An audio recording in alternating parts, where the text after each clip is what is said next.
તો મિત્રો ગુજરાતની અંદર હવે ચોમાસાની એન્ટ્રી ક્યારે થશે, સાથે જ આજે મિત્રો ભાવનગર અને સુરત સહિત 10 જિલ્લાઓમાં વરસાદની આગાહી કરવામાં આવી છે। તેના વિશે આજના હવામાન સમાચારોની અંદર આપણે વાત કરીશું, તો વિડીયોને અંત સુધી જોતા રહેજો। અને આજના હવામાન સમાચાર તમે કયા વિસ્તારોમાંથી જોઈ રહ્યા છો એ પણ કોમેન્ટમાં જણાવજો। મિત્રો અત્યારે હાલ ગરમીનો પ્રકોપ પણ વધી રહ્યો છે। વાદળછાયા વાતાવરણ વચ્ચે બફારાનો અનુભવ થઈ રહ્યો છે, ત્યારે ખેડૂત મિત્રો ચોમાસું ક્યારે આવશે તેની આતુરતાથી રાહ જોઈને બેઠા છે। ચોમાસું નજીક આવવાના સમાચારથી ખેડૂતોને રાહત અનુભવી રહ્યા છે, ત્યારે બીજી તરફ હવામાન વિભાગની ચેતવણી પણ આપવામાં આવી છે।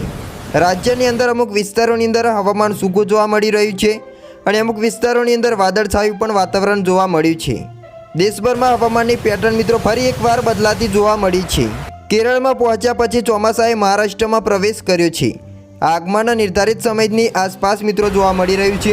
આગમનના બાદની અસરથી સમગ્ર દેશ સતર્ક થઈ ગયો છે। એક તરફ ખેડૂતો રાહત માટે આશાવાદી છે, જ્યારે બીજી તરફ હવામાન વિભાગની ચેતવણીઓએ ઘણા રાજ્યોમાં ચિંતા વધારી છે। ત્યારે મિત્રો આગામી દિવસોની અંદર ગુજરાતનું વાતાવરણ કેવું રહેશે તેના વિશે જાણીએ। જેમાં મિત્રો વધુમાં જાણીએ તો આગામી દિવસોમાં ચોમાસું ઝડપથી આગળ વધશે, જે અનેક રાજ્યોને આવરી લેશે। અરબી સમુદ્રથી બંગાળની ખાડી સુધીના પ્રદેશમાં હવામાનની પ્રણાલીઓ સક્રિય થઈ ગઈ છે, જેની સીધી અસર ઉત્તર પૂર્વ અને દક્ષિણ ભારતમાં થવાની ધારણાઓ છે। હવામાન શાસ્ત્રીઓ જે જણાવે છે તે મુજબ હાલમાં વિવિધ પ્રદેશમાં અનેક ચક્રવાતી પરિભ્રમણ સક્રિય છે, જેના કારણે હવામાનની સ્થિતિ અત્યંત અસ્થિર છે। કેટલાક વિસ્તારોમાં તીવ્ર ગરમી પછી અચાનક વરસાદ પડી રહ્યો છે, જ્યારે અન્યત્ર વાવાઝોડા અને તોફાન મુશ્કેલીઓ ઊભી કરી રહ્યો છે। તો આગામી 2 થી 3 દિવસ ચોમાસું આગળ વધવાની પણ સંભાવનાઓ છે, જે છત્તીસગઢ, ઓડિશા, ઉપ હિમાલયથી પશ્ચિમ બંગાળ અને સિક્કમ સુધી પહોંચવાની સંભાવનાઓ છે।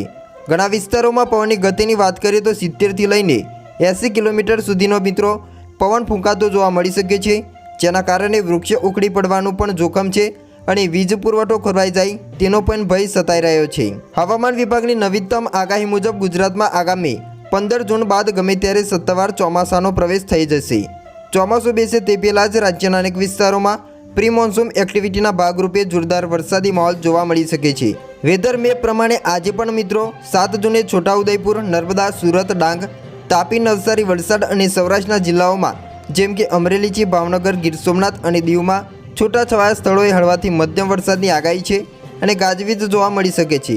રાજ્યના બાકીના જે જિલ્લાઓ છે આમાં હવામાન સૂકું રહેવાની શક્યતાઓ વ્યક્ત કરી છે।